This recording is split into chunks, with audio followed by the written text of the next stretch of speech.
So what I'll do is I am going to copy this code, put it in a new Arduino window, replacing everything. Oops, hang on. I need to copy this again. So select the whole thing and copy it, then paste it in my Arduino window. Then I go back to the dashboard and click on Done. Alright, so now my HTTP channel is ready, and anything that it receives, it will post to this location, which is our request bin. So let's move on to the next step now. I'm going to go to the Arduino IDE, and before I can execute this little sketch, I need to first download and install the Helium library. So to do that, you go to Sketch, Include Library, and Manage Libraries.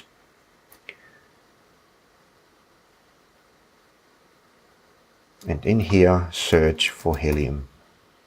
There you go, install.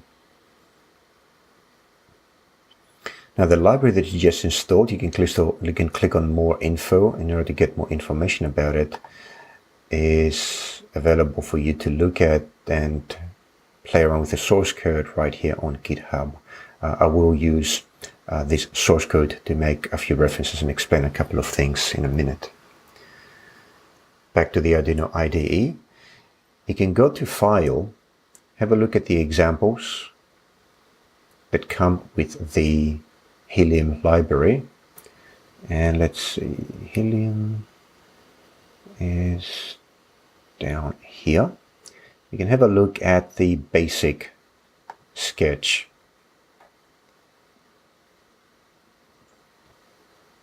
So there is the basic sketch. Let's bring it up here and expand on the window.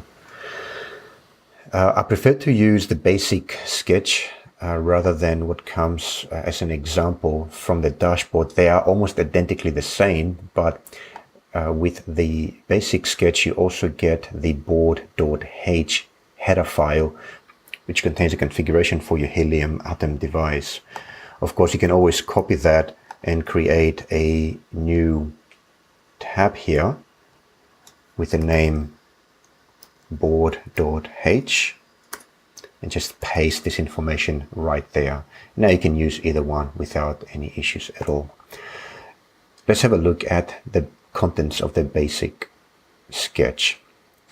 So what you've got here is, first you define the channel name, which in our case is not Helium MQTT, but remember we called our channel HTTP Helium Test.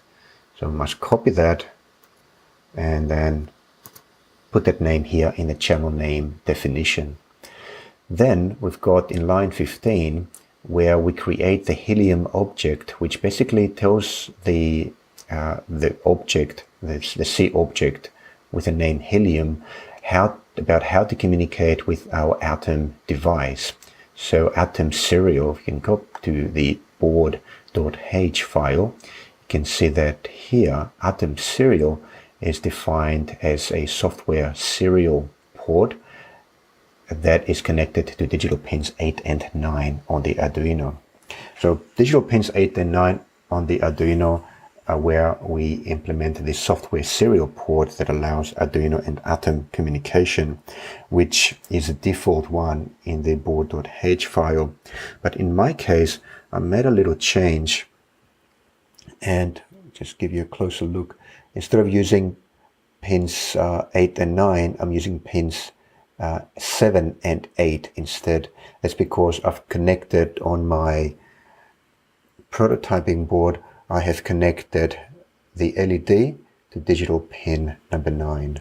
So I could not use digital pin number 9 for the software serial port. And everything just works fine if you do that little change. So in my case, I'm going to change that to 7 and that to 8. And we are done with board.h. I'm going to save this as a temporary file inside my Arduino folder, like that. Continuing now in line 16, we'll create a channel which we pass the Helium object to it in order to create the channel.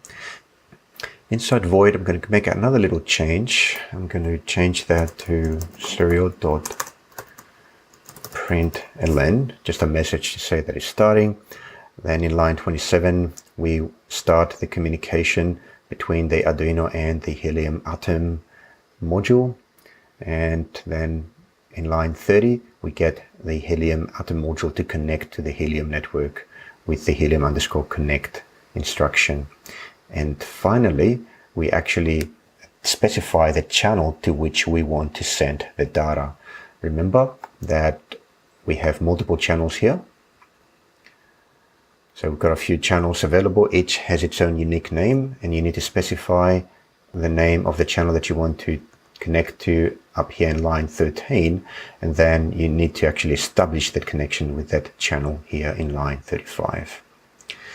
In line 41, we've got a little piece of payload. All the communication happens by sending character arrays from your Arduino to the Helium network, and that's what we do here. We create an array of characters called data. This is the payload. This is a pointer to the memory location where the first character in this string of characters appears. That's what the star is about. And then in line 44, we use the channel_send command to send the data in this character array. So we pass the pointer onto this method to the channel with this name. And we also need to specify the length of the data. How many characters are we going to send? Or how many bytes, to be more specific, are we going to send? And finally, we just do a delay of 5 seconds and we send the same data again.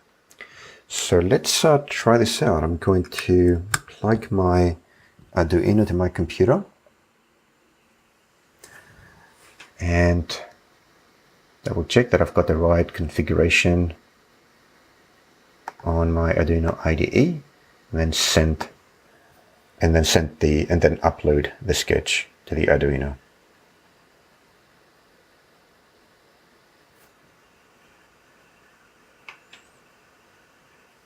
Done uploading.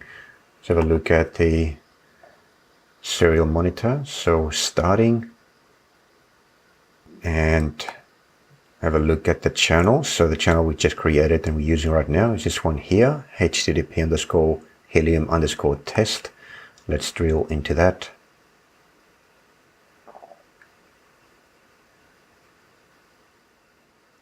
You can see the first data point right there. Another one 5 seconds later, so the data is already coming in. And if you want to actually see the data, there's a couple of ways by which you can do that. We can go to the atom that is responsible for sending the data. You can see that at the atom page, device page, you've got the stream of data coming in as well every 5 seconds.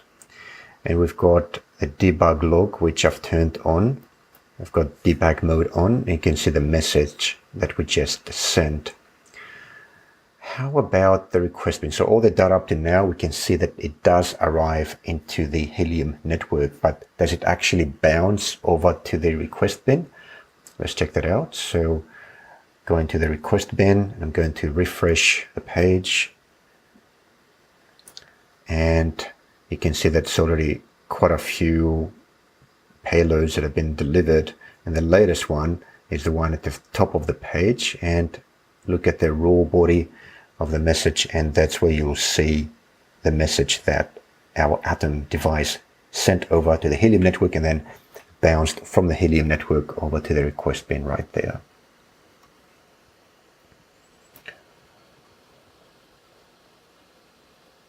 Great. Now let's imagine that you actually want to send some numbers, like you've got sensors. Imagine you've got sensors connected to your Arduino and you want to send those values over to your network. Let's have a look at how to do that in the next part of this lecture. And just to make things easy, we'll just use random data to begin with, acquired from analog pin 0. Thanks for watching. If you'd like to learn more, check out my Arduino Step-by-Step Getting Started and Arduino Step-by-Step Getting Serious courses on Udemy. There, I help you develop basic and more advanced Arduino skills, including how to write your own programs, how to use all sorts of sensors and actuators, and how to create your own gadgets. You may also be interested in my project courses, where you get deep into the development of wheeled robots, remote control cars, and drones.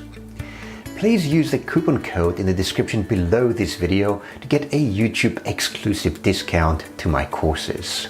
See you there!